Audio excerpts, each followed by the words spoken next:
Hello friends, this is Shalini Srivastava. स्वागत है आपका टीचिंग लर्नर्स में। तो कैसे हैं आप लोग की पढ़ाई बेहतर चल रही होगी। और यहाँ हम आज बात करेंगे हिंदी में। इस समय हम हिंदी में बात कर रहे हैं। तो हिंदी में पिछले वीडियो में हमने उपसर्ग और प्रत्यय को देखा था। आज हम देखेंगे आपके वाक्य को, ठीक है। और वाक्य को भी हम एक ही वीडियो में आपका कंप्लीट कर देंगे, ओके। और क्या है, आप भूल कर दिखाओ, क्योंकि चीज़ें आपको इतनी अच्छे से बता दी जाएंगी कि आप भूल उसको नहीं पाएंगे। एक दो बार वीडियो और मेरी वीडियो कोई आपकी लंबी नहीं रहेगी, 25 से 30 मिनट की, यह हो सकता है 20 ही मिनट की वीडियो रहे, तो कोई ज़्यादा लंबी वीडियो भी नहीं रहेगी। तो सारी चीज़ें हैं। तो आज हम क्या पढ़ेंगे, वाक्य पढ़ेंगे। इससे पहले हमने उपसर्ग और प्रत्यय पढ़ लिया था, और हम एक चैप्टर जो है एक वीडियो में कंप्लीट कर ले रहे हैं। और आपका KVS की जो तैयारी है, तो इसमें 30 में 30 आपके कंफर्म हो जाएंगे अगर आप यहाँ से सारी क्लासेज ले लेंगे, क्योंकि सारी क्लासेज यहाँ पर कंप्लीट हिंदी ली जाएगी। ये याद रखिएगा, कंप्लीट हिंदी, एक भी टॉपिक आपका नहीं छोड़ा जाएगा, ओके। कि जहाँ से भी क्वेश्चन बनने की संभावना है, सारी चीज़ें ली जाएंगी। और आप यहाँ पर KVS के साथ साथ हम बात करें तो यहाँ पर KVS के साथ साथ सुपर टेट के जो भी बच्चे हैं, सुपर टेट हो गया, यूपी टेट हो गया, या जिस भी एग्जाम में हिंदी पूछी जाती है वो लोग यहाँ से क्लास ले सकते हैं। सुपर टेट और यूपी टेट वालों के लिए तो बहुत ही अच्छा चांस है कि समय से पहले उनका सिलेबस पूरा हो जा रहा है, ओके। तो चलिए हम सीधे आते हैं चैप्टर पे। तो हम बात यहाँ करेंगे वाक्य की। वाक्य क्या होते हैं, तो हम सीधे आते हैं चैप्टर पे, देखते हैं वाक्य क्या होते हैं। तो देखिए, पहले हम देख लेंगे वाक्य की परिभाषाओं को, फिर हम देखेंगे कुछ उसके बारे में चीज़ों को, ओके। तो हम देखते हैं वाक्य क्या होते हैं। सबसे पहले क्या है, लिखा है सार्थक शब्दों का वह क्रमबद्ध समूह जिससे कोई भाव स्पष्ट हो जाता है, उसे क्या कहते हैं, वाक्य कहते हैं। सीधे सीधे कहने का मतलब है कि सार्थक शब्दों का क्रमबद्ध समूह जो है, बस वो निरर्थक ना हो, कोई ना कोई उसका अर्थ प्रकट हो जाए उससे, तो क्या हो जाते हैं, वाक्य कहलाते हैं, ठीक है। और बात करें वाक्य की, तो वाक्य के जो है 2 अंग होते हैं, याद रखिएगा। अगर अंग या अवयव पूछा जाए तो आप बताएंगे 2 होते हैं। कौन कौन से, एक उद्देश्य होता है, एक विधेय होता है। कई बार एग्जाम में पूछा जा चुका है, इंपॉर्टेंट है, याद रखिएगा। तो उद्देश्य यानी कि जो कर्ता होता है हम उसे उद्देश्य कहते हैं, और विधेय यानी कि जो क्रिया होती है उसे हम क्या कहते हैं, विधेय कहते हैं। जैसे कि यहाँ पर लिखा हुआ है आपका कि रवि पढ़ता है, ओके। रवि पढ़ता है, तो रवि क्या है, आपका कर्ता है, तो यानी कि ये उद्देश्य हो गया, और बाकी जितना भी उसके पीछे लिखा है पूरा विधेय हो जाएगा, ओके। तो ये चीज़ें हो गई वाक्य की। तो हमने क्या देखा परिभाषा वाक्य की, कि सार्थक शब्दों का वह क्रमबद्ध समूह जिससे कोई भाव स्पष्ट हो जाता है, उसे हम क्या कहते हैं, वाक्य कहते हैं। और वाक्य क्या क्या होते हैं, 2 अंग होते हैं। कौन कौन से, उद्देश्य और विधेय। ये पूछा जाता है, कहीं कहीं कर्ता और क्रिया भी दिया होता है, तो वो मत सही है, क्योंकि उद्देश्य के स्थान पर कर्ता और ये विधेय के नाम पर क्रिया, ये चीज़ें हो जाती हैं, ठीक है। अब हम देखते हैं कि वाक्य के भेद कितने होते हैं। देखिए, वाक्य के हमने बताया कि 2 भेद होते हैं यहाँ पर, ओके। वाक्य के कितने होते हैं, 2 भेद होते हैं। कौन कौन से होते हैं, तो इनको भी हम जान लेते हैं। वाक्य के जो है 2 भेद होते हैं, या 2 प्रकार होते हैं, कह सकते हैं 2 प्रकार होते हैं। कौन कौन सा, एक रचना के आधार पर, ओके, और एक होता है अर्थ के आधार पर। तो पहले हम देखेंगे रचना के आधार पर कौन कौन से होते हैं। तो रचना के आधार पर सरल वाक्य, मिश्रित वाक्य और संयुक्त वाक्य। देखिए, यहाँ से क्वेश्चन बहुत ज़्यादा बनते हैं, कम से कम 2-3 क्वेश्चन, 4 क्वेश्चन तो आपके बनेंगे ही यहाँ से, क्योंकि यहाँ से क्वेश्चन हमेशा हर किसी एग्जाम में बनते ही हैं। तो सरल वाक्य को हम साधारण वाक्य भी कह सकते हैं, मिश्रित वाक्य को आश्रित वाक्य भी कह सकते हैं, और संयुक्त वाक्य को संश्रित वाक्य भी कह सकते हैं, ओके। तो ये सब नए टर्म हैं आपके। तो देखिए, रचना के आधार पर पूछा जाए तो 3 प्रकार होते हैं। कौन कौन से 3 प्रकार होते हैं, कौन कौन से, सरल वाक्य, मिश्रित वाक्य और संयुक्त वाक्य। अगर हम कहते हैं अर्थ के आधार पर बात करते हैं, तो इनके 8 भेद होते हैं अर्थ के आधार पर। कौन कौन से, विधिवाचक या विधानवाचक, निषेधवाचक, आज्ञावाचक, विस्मयवाचक, संदेहवाचक, इच्छावाचक, संकेतवाचक और प्रश्नवाचक। तो ये हमने जान लिया कि वाक्य की परिभाषाएं क्या होती हैं, और वाक्य के कौन कौन से प्रकार होते हैं। ये याद रखिएगा, अर्थ के आधार पर और रचना के आधार पर। इन चीज़ों को याद रखिएगा कि इसके आधार पर एक क्वेश्चन यहाँ से सीधे सीधे पूछ लिया जाता है कि रचना के आधार पर वाक्य के कितने भेद होते हैं और अर्थ के आधार पर कितने भेद होते हैं। तो ये चीज़ें हो जाती हैं। चलिए हम सीधे आते हैं सरल वाक्य पर। रचना के आधार पर पहले हम पढ़ते हैं। तो हम देखते हैं कि रचना के आधार पर वाक्य के क्या होते हैं, 3 भेद होते हैं, ओके। रचना के आधार पर वाक्य के जो है 3 भेद होते हैं। पहला क्या है, हमने बात किया सरल वाक्य, ओके। पहला हमने देखा कि सरल वाक्य होता है। अब इसकी हम परिभाषा देख लेते हैं कि क्या होती है सरल वाक्य की परिभाषा, कि जिस वाक्य में एक उद्देश्य और एक विधेय होता है, ठीक है, वो क्या कहलाता है, सरल या साधारण वाक्य कहलाता है। देखिए, उद्देश्य 2 भी हो सकते हैं, लेकिन जो है क्रिया आपकी एक ही रहेगी, ठीक है। तो आगे हम बताएंगे। तो हमने क्या देखा कि जिस वाक्य में एक उद्देश्य और एक विधेय होता है, उसे हम क्या कहते हैं, सरल वाक्य या साधारण वाक्य कहते हैं, ओके। जहाँ एक उद्देश्य और एक ही विधेय होता है। तो आगे हम देखते हैं। तो आगे हम उदाहरण देख लेते हैं। जैसे सिंपल सा, परिश्रमी बालक सफल होता है। तो यहाँ परिश्रमी बालक क्या हो जाएगा, आपका उद्देश्य हो जाएगा, और सफल होता है विधेय हो जाएगा। वह सहस्त्र सैनिकों का सेनापति चुना गया। शिवानी पढ़ती है, शिवानी क्या हो गई, उद्देश्य हो गई, और पढ़ती है क्या हो गया, विधेय हो गया। अब जैसे सीता और मीता अच्छे मित्र हैं, ये क्वेश्चन पूछा गया है आपके वीडियो के एग्जाम में पूछा गया है, सीता और गीता शायद पूछा गया है कि अच्छे मित्र हैं। तो ये आपका इसमें क्या हो जाएगा, देखिए इसमें आपका क्या हो गया कि आप देख रहे होंगे कि दो इसमें क्या है, दो कर्ता हैं, ठीक है। तो दो उद्देश्य हो सकते हैं लेकिन क्रिया एक ही रहेगी क्योंकि अच्छे मित्र हैं, तो ये भी आपका सरल वाक्य में ही आ जाएगा। जैसे लिखा है सूर्योदय होने पर कुहासा हो जाता है, ये भी आपका सरल वाक्य है। ओके, तो आई होप आपको सरल वाक्य समझ में आ गया होगा। कौन कौन से होते हैं सरल वाक्य? सरल वाक्य होते हैं जिस वाक्य में एक उद्देश्य और एक ही विधेय होता है, वो सरल वाक्य होते हैं, या इसको हम साधारण वाक्य भी कहते हैं। यहाँ पर लिख देते हैं साधारण वाक्य। चलिए अब नंबर 2 पे आते हैं। पहला नंबर हम देख लिया सरल वाक्य, दूसरा देखते हैं मिश्रित वाक्य क्या होते हैं। देखिए मिश्रित वाक्य को हम आश्रित वाक्य भी कहते हैं। मिश्रित वाक्य जो है इसको हम क्या कहते हैं, और एक नाम इसका हो जाता है आश्रित वाक्य। आश्रित वाक्य। ओके, अब इसकी हम परिभाषा पे नज़र देखते हैं इसको कि क्या होता है कि वे वाक्य जिनमें एक साधारण वाक्य, ठीक है, क्या होता है, जिनमें एक साधारण वाक्य हो तथा उसके अधीन या आश्रित दूसरा उपवाक्य हो। इसमें क्या होता है, एक जो साधारण वाक्य होता है उसके अधीन दूसरा वाक्य उपवाक्य होता है। तो इसमें क्या है, एक साधारण वाक्य होता है, उसके अधीन दूसरा उपवाक्य होता है, जो उदाहरण से स्पष्ट होगा, हम समझेंगे। तो इसमें एक चीज़ और दी हुई है, उसको जानिए। किसमें दिया हुआ है कि मिश्रित वाक्य जो है यानी कि आश्रित वाक्य जो है, ये 2 प्रकार के उपवाक्यों से मिलकर बना है। कौन कौन से? प्रधान उपवाक्य और दूसरा क्या है, आश्रित उपवाक्य। तो इनको हम पहले जान लेते हैं, फिर उदाहरणों को जानते हैं। तो सबसे पहले एक बार और देखिए, हम देखते हैं। सबसे पहले हमने देखा कि मिश्रित वाक्य वे वाक्य जिनमें एक क्या होता है, साधारण वाक्य होता है और उसके अधीन या आश्रित दूसरा उपवाक्य होता है। और मिश्रित उपवाक्यों को, मिश्रित वाक्य जो है 2 उपवाक्यों से मिलकर बना है, ठीक है। एक होता है प्रधान उपवाक्य और एक होता है आश्रित उपवाक्य। तो प्रधान उपवाक्य क्या होता है कि जो उपवाक्य पूरे वाक्य से पृथक भी लिखा जाए, पृथक यानी कि अलग, ठीक है, पृथक का मतलब होता है अलग। तो जो उपवाक्य पूरे वाक्य के पृथक भी लिखा जाए, वाक्य से पृथक भी लिखा जाए, जिसका अर्थ किसी दूसरे पर आश्रित ना हो, तो क्या होता है, प्रधान उपवाक्य जो होता है, प्रधान उपवाक्य होता है, वो किसी दूसरे पर आश्रित नहीं होता है। जैसे क्या लिखा गया, जब राम जाएगा तब मोहन आएगा। तो देखिए जब राम जाएगा तो क्या है, राम के जाने पर क्या निर्भर करता है, मोहन के आने का। तो जब राम जाएगा क्या हो गया, प्रधान उपवाक्य हो गया। तब मोहन आएगा, ये मिश्रित उपवाक्य हो गया, ठीक है। तो जो है राम के जाने पर निर्भर करेगा मोहन का आना, तो इसलिए ये प्रधान उपवाक्य हो गया। फिर बात करते हैं आश्रित उपवाक्य क्या।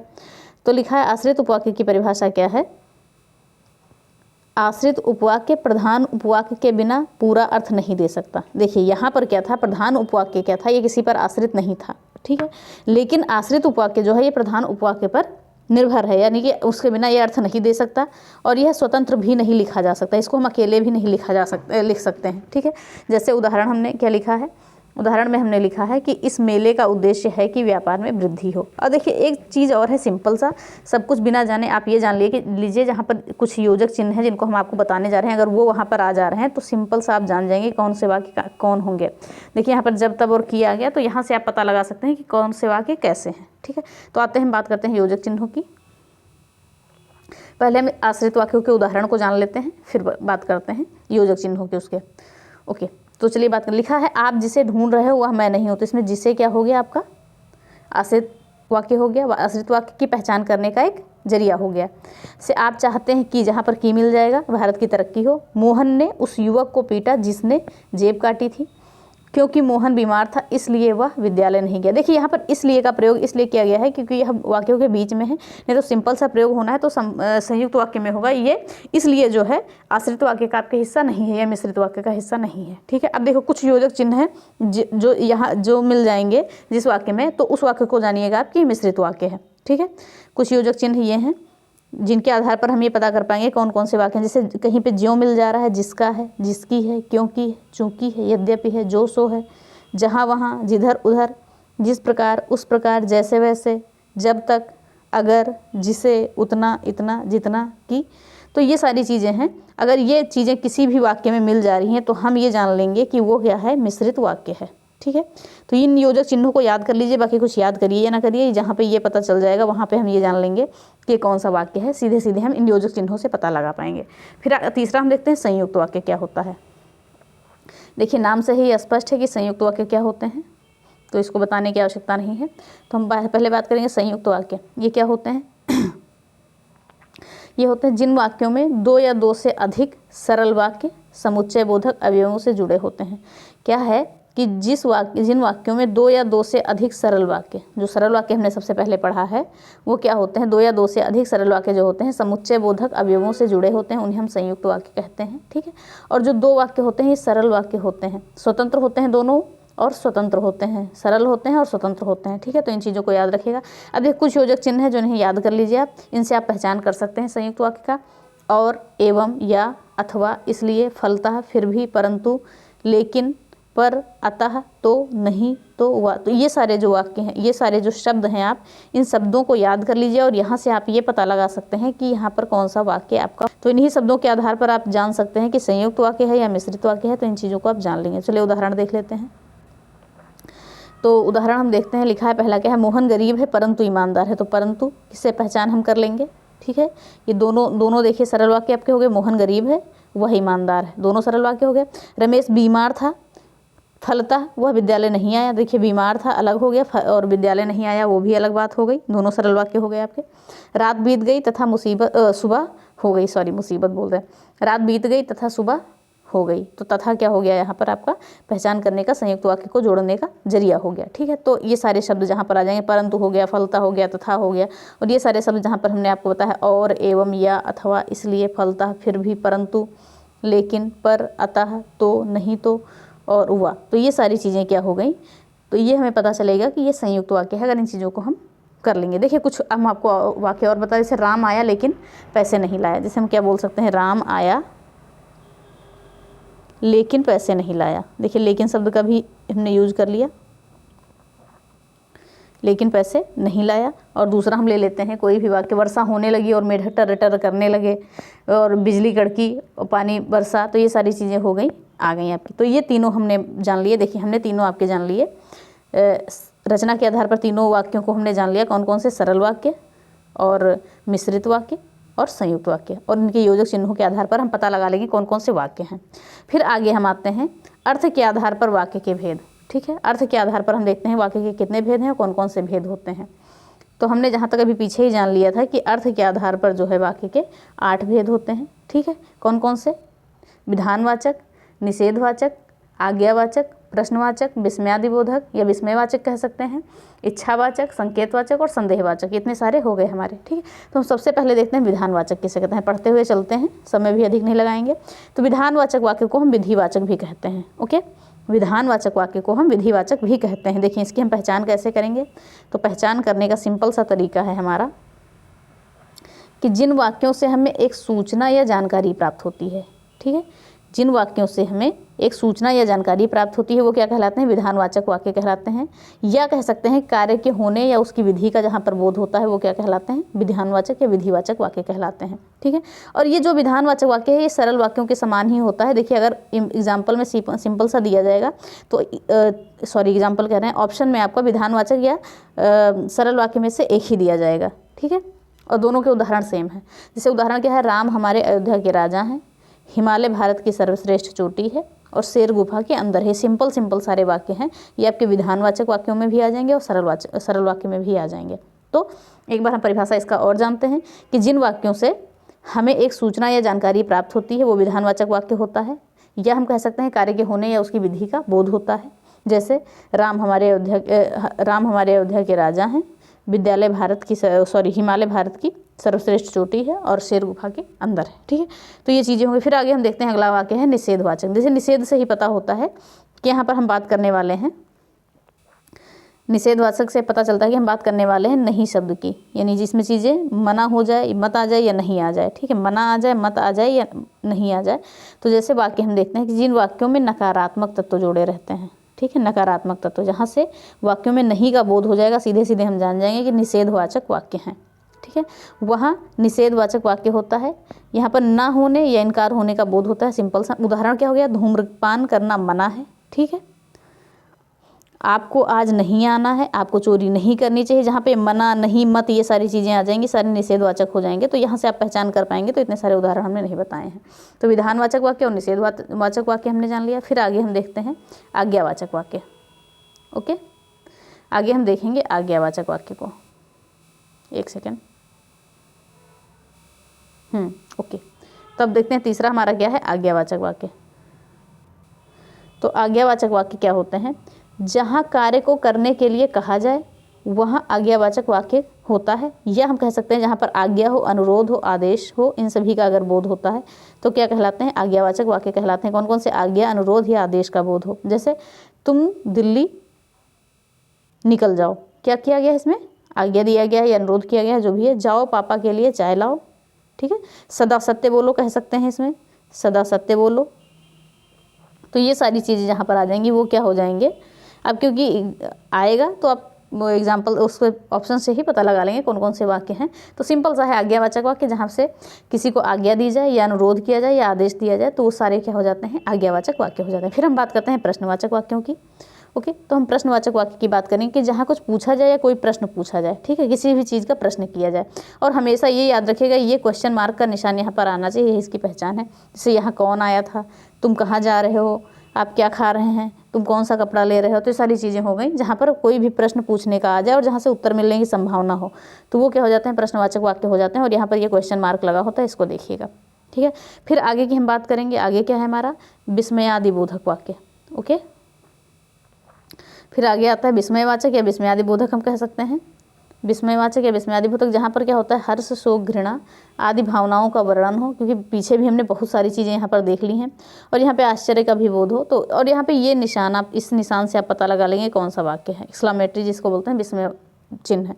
जैसे कहा, जहाँ पर क्या हो गया, हमने कहा कि हर्ष, शोक, घृणा, भावना और आश्चर्य। जैसे शाबाश मेरे शुतुरमुर्ग, तुमने कितना अच्छा काम किया, ठीक है, शुतुरमुर्गो तुमने कितना अच्छा काम किया।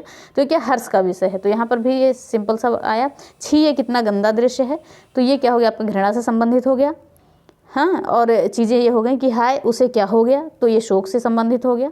और वाह हम जीत गए या वाह हम जीत गए, तो ये हो गया आश्चर्य से संबंधित। तो विस्मय बोधक हो गया आपका, इस निशान से आप पता लगा लेंगे। तो ये सारी चीज़ें हो गई।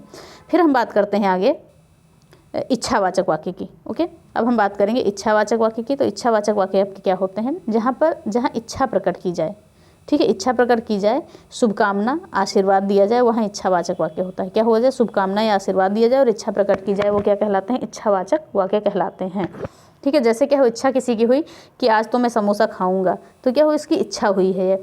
हे प्रभु हमारा कल्याण हो जाए, आप सभी परीक्षा में सफल हो जाए, तो ये सभी क्या है? इच्छावाचक हैं, ठीक है, ये इच्छावाचक वाक्य हैं। तो इन सभी चीज़ों से हम पता लगा लेंगे। यहाँ पर जहाँ आशीर्वाद, शुभकामना, तो ये सारी चीज़ें आती हैं, तो हम क्या कहेंगे? इच्छावाचक वाक्य। फिर हम आगे बात करेंगे संकेतवाचक वाक्य की। ओके, फिर हम बात कर रहे हैं संकेतवाचक वाक्य। अब देखिए संकेतवाचक वाक्य क्या होते हैं? जहाँ पर किसी चीज़ के लिए संकेत दिया जाए, जहाँ पर इशारे या संकेत का बोध हो। ओके, और एक परिभाषा और जान लेते हैं, जहाँ पहली क्रिया दूसरी क्रिया पर आश्रित हो जाए। तो जाहिर सी बात है, पहली क्रिया दूसरी क्रिया पर आश्रित हो जाएगी, ऐसे भी पूछा जा सकता है आपका। और ये भी कहा जा सकता है कि संकेत या इशारे का बोध हो। तो उदाहरण में हम देख रहे हैं क्या है? परीक्षा हुई तो धुआं कर पाऊंगा, यानी कि कमाल कर दूंगा। परीक्षा हुई तो धुआं कर पाऊंगा। तो देखिए पहली क्रिया जो है दूसरी क्रिया पर निर्भर है, ठीक है, आश्रित है। और यहाँ पर संकेत या इशारा वो दे रहा है कि अगर परीक्षा हो गई तो मैं धुआं कर दूंगा, ये इशारा दे रहा है, संकेत दे रहा है। वर्षा हुई तो फसल अच्छी होगी, ये भी क्या है? संकेत है। कल्लू आएगा तो टीना नाचेगी, तो ये सारी चीज़ें क्या हो गई? संकेतवाचक हो गई। यानी कि जो चीज़ें हैं संकेत या इशारे का बोध हो या दूसरी क्रिया पर आधारित हो, क्या? पहली क्रिया। फिर लास्ट में हम बात करते हैं संदेहवाचक वाक्य की। तो संदेहवाचक वाक्य जहाँ पर क्या हो? संदेह प्रकट हो या संभावना प्रकट हो। जिन वाक्यों में संदेह प्रकट हो या संभावना प्रकट हो, क्या है? संदेह या संभावना प्रकट हो, उसे हम क्या कहेंगे? संदेहवाचक वाक्य कहेंगे। जैसे बच्चे पढ़ते होंगे, तुम खाते होगे, राम आता होगा, मम्मी खाना बनाती होंगी, मोहन खेल रहा होगा। यानी जिसमें संभावना ही प्रकट की जाए और कोई श्योरिटी ना हो पाए कि क्या चीज़ें हो रही हैं, तो ये सारी चीज़ें क्या हो गई? संदेहवाचक। तो हमने ये देखिए वाक्य यहाँ से समझ लिया। और ये देखिए वाक्य से अच्छे खासे क्वेश्चन यहाँ पर पूछे जाते हैं, ठीक है, वाक्य से अच्छे खासे क्वेश्चन यहाँ पर पूछे जाते हैं। इन चीज़ों को याद रखिएगा। चलिए अब हम एक बार और रिवाइज कर लेते हैं इसको। एक मिनट।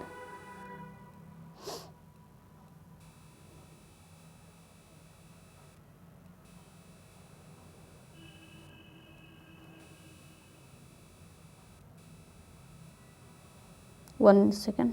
ओके, चलिए अब हम करते हैं। हमने शुरू से देखा, वाक्य को देख लिया। देख सकते हैं आप, वाक्य रचना के आधार पर 3 प्रकार के और अर्थ के आधार पर 8 प्रकार के वाक्य होते हैं।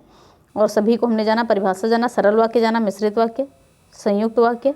ओके, और फिर हमने जाना अर्थ के आधार पर 8 भेद होते हैं वाक्यों के, विधानवाचक वाक्य, निषेधवाचक वाक्य, आज्ञावाचक, प्रश्नवाचक, विस्मयादिबोधक, इच्छावाचक, संकेतवाचक और संदेहवाचक। देखिए, जो चैप्टर आपके आसान है उनमें समय देने का कोई मतलब नहीं है, नहीं तो समय तो 2 घंटा भी दिया जा सकता है एक में, तो उससे कोई आपका फ़ायदा नहीं होगा। तो बस ये है कि जो चीज़ें बताई जा रही हैं वो आप अच्छे से करिए। तो यहाँ पर आपका वाक्य भी ख़त्म हो गया, ठीक है, वाक्य भी आपका यहाँ पर का चैप्टर भी कंप्लीट हो गया। देखिए, और आप पढ़ते जाइए, रेगुलर सारी चीज़ें पढ़ते जाइए और कम से कम समय में। और यहाँ पर अगर आप रेगुलर लगे रह रहे हैं तो 30 में 30 आप ले जाएंगे, ये बात है। अब देखिए, किसी को भी व्यूज़ या सब्सक्राइबर देख के नहीं जज करना चाहिए, बस एक बार उसके कंटेंट को भी देखना चाहिए। ये मान के चलिए कि जिसने भी शुरुआत की है तो कोई कच्ची शुरुआत नहीं करता है, उसके पीछे मेहनत करता है, ठीक है। तो उन मेहनत को भी आप लोग समझिए, थोड़ा सपोर्ट करिए। ओके, तो उन मेहनत को भी आप अगर सपोर्ट करेंगे तो चीज़ें अच्छी होंगी। तो चलिए हम बात करते हैं इसी के साथ। ये हमारा वाक्य क्या हो गया, ख़त्म हो गया। और यूपी टेट और सुपर टेट वाले भी ज़रूर देखें इसको, ओके, क्योंकि उनके लिए भी बहुत इंपॉर्टेंट है। वाक्य हमारा ख़त्म। और केवीएस में हम यहाँ पे 30 में 30 की तैयारी, और मुश्किल से 3-4 दिन का आपका कोर्स बचा हुआ है और सारे चैप्टर आपके पूरे हो जाएंगे। कल हम आपको पढ़ाएंगे अलंकार। ओके, अलंकार थोड़ा बड़ा रहेगा, तो हो सकता है इसका 2 वीडियो हो जाए, नहीं तो कोशिश करेंगे कि एक ही वीडियो में पढ़ाएं, ठीक है। तो कल हम पढ़ेंगे अलंकार। अलंकार आपका पूछा जाएगा, हो सकता है रस शायद नहीं है सिलेबस में, लेकिन हम देखेंगे तो हम आपको बता देंगे, रस भी बता देंगे, तो कोई बात नहीं है शायद। और देखिए, इस समय क्या हो, आपके एग्ज़ाम की हम बात करें तो कुछ पत्र भेजे जा रहे हैं, तो हो सकता है आपका एग्ज़ाम टल जाए, लेकिन संभावना तो नहीं है, ठीक है, टलने की संभावना तो नहीं, हो सकता है टल भी जाए, क्योंकि भेजे जा रहे हैं, लेटर लिखा जा रहा है कि थोड़ा एग्ज़ाम को पोस्टपोन कर दिया जाए। तो हो भी सकता है, लेकिन इस पर ढिलाई मत दीजिएगा कि करवा भी सकते हैं, कोई भरोसा नहीं है। तो चलिए इसी के साथ हम वीडियो को ख़त्म करते हैं। ज़रूर बताइए कमेंट बॉक्स में वीडियो कैसी लगी, और अगर वीडियो अच्छी लगी है तो कमेंट ज़रूर करिए, क्योंकि कमेंट ही हमारा मोटिवेशन है। और ज़्यादा से ज़्यादा वीडियो को लाइक करें, शेयर करें और चैनल को सब्सक्राइब करें। धन्यवाद, जय हिंद।